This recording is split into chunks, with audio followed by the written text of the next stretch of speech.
Now that we're all in the Christmas spirit, you know, getting into that mood of celebrating Christ himself and eating like we're straight from America,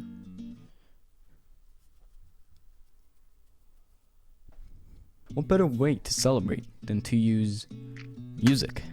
More specifically, something like Latin-inspired jazz. You know, what you connect usually with summer, because Christmas.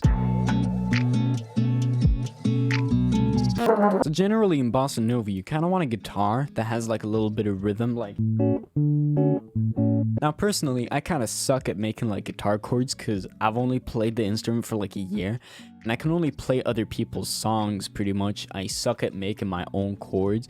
So I'm just gonna take a sample off a splice and just plop it into FL, which is what we have here. We have this absolutely unfathomably amazing guitar loop that just goes.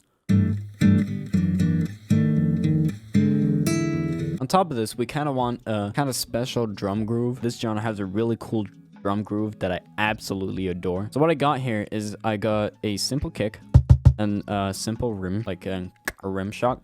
It's not a rim shot, it's a rim shot.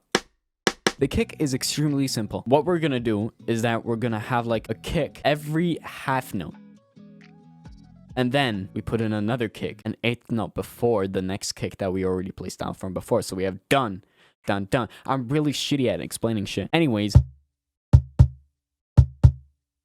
which is really cool. On the second beat, we want to have a rim shot going.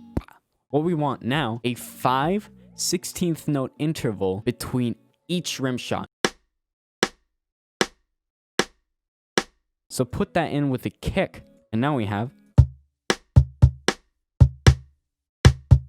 Is really nice. So now that we have that, you want to combine the two. So now what we have is this.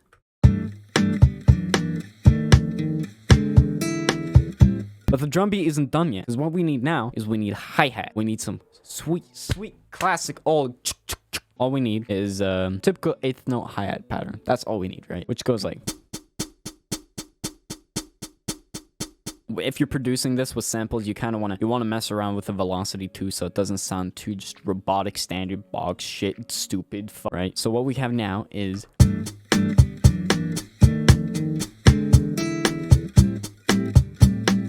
really good. What you want to do now is that you want to take the root note or just any note from the chord progression, plop it into a bass that has the same pattern as the kick, and now we have.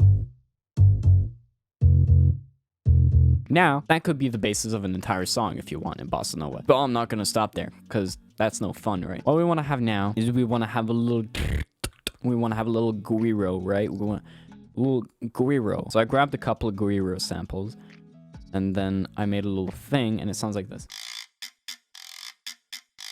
Now, we want to spice it up a little bit, right? So we want to put in a little ride. We don't want to crash. Crashes are too harsh. We want a little ride, just like going. Now that you have that, I'm going to add like one of these little high boys, which is just like,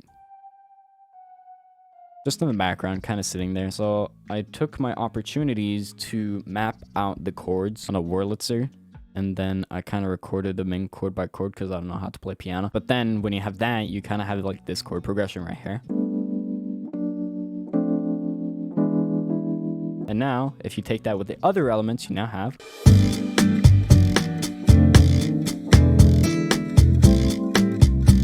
This is a good 20-second loop for itself, right? But when you arrange a song, you want more elements. You kind of want like, you want the intro, chorus, bridge, chorus, end is kind of a thing you want, I guess. So what you want to do now is that you want to have a bridge. What I did for the bridge was I took the Rhodes and then I plopped in a piano solo that I did. I took this and then I kind of made it sound a little bit better. Another thing you could do then for the chorus is remove the rim shot from the chorus and add a little snare, a little snonk. So now in the chorus, you have a snonk.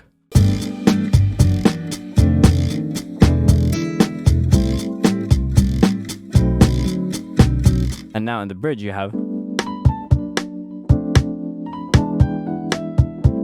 then in the second half of the bridge, you could bring elements back, such as, for example, the guitar, the hi-hat, and then you can make the guiro chorus. exclusive.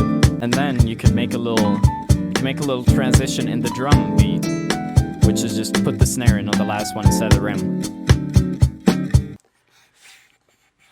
Fuck you.